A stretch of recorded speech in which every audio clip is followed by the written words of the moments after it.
ग्रह, जिनको आप नवतारा बोलते हो, दोनों शब्दों में बेसिक अंतर है।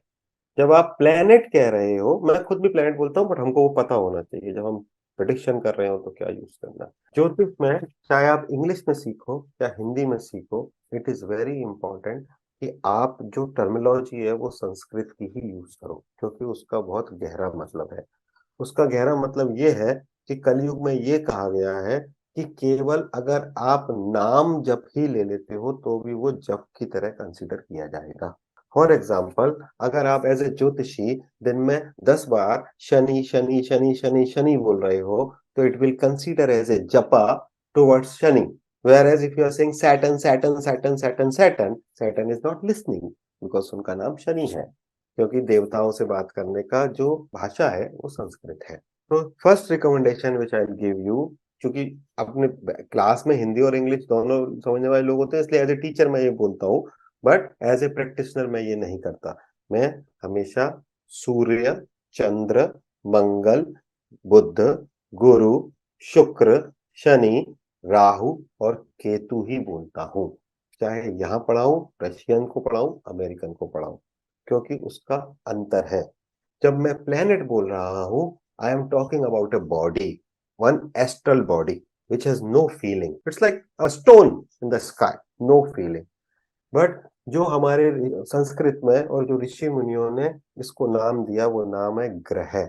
ग्रह का मतलब होता है ग्रहण करना, जो ग्रहण करता है। ग्रहण करने का मतलब क्या हुआ? To Eclipse. टू इक्लिप्स का मतलब क्या है कि ये हमारे ऊपर 9 बड़े कैमरे हैं, क्रिकेट के ग्राउंड से भी बड़े, जो कि एक एक एक्शन जो आप ले रहे हो उसको ग्रहण कर रहे हैं।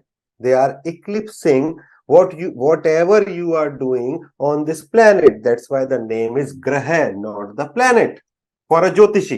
क्योंकि जैसे ही जब मैं ग्रह बोलता हूं तो इसका मतलब यह है कि ये मेरे एक एक एक्शन को मन में, बुद्धि में, चित्त में, एक्शन में, वाणी में, जो भी मैं कर रहा हूं उसको इक्लिप्स कर रहे हैं, ग्रहण कर रहे हैं। और ग्रहण करके ये जो 9 कैमरे या ये जो 9 पेन ड्राइव हैं, ये अगले जन्म में मुझको डेटा दिखाएंगे। क्योंकि ये जो मैं कर रहा हूं अभी प्रेजेंट में, ये अगले के लिए प्रारब्ध तो संचित बनेगा कि नहीं बनेगा?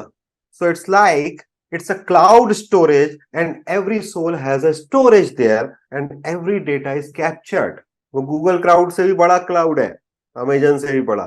एज ए सोल आलोक खंडेलवाल का एक एक डेटा, एक एक एक्शन, ये जो 9 ग्रह हैं अपने अपने कैटेगराइजेशन के हिसाब से कैप्चर कर रहे हैं। और या तो मुझे ये पिक्चर इसी जन्म में दिखा देंगे या फिर मुझे अगले जन्म में दिखाएंगे। इसलिए हम झूठ सच जो भी बोलना है खूब बोलिए, लेकिन ऊपर पूरे नंबर जुड़ रहे हैं। Because any action which you are taking is being captured, eclipsed और ग्रहण बाय दीज ग्रह।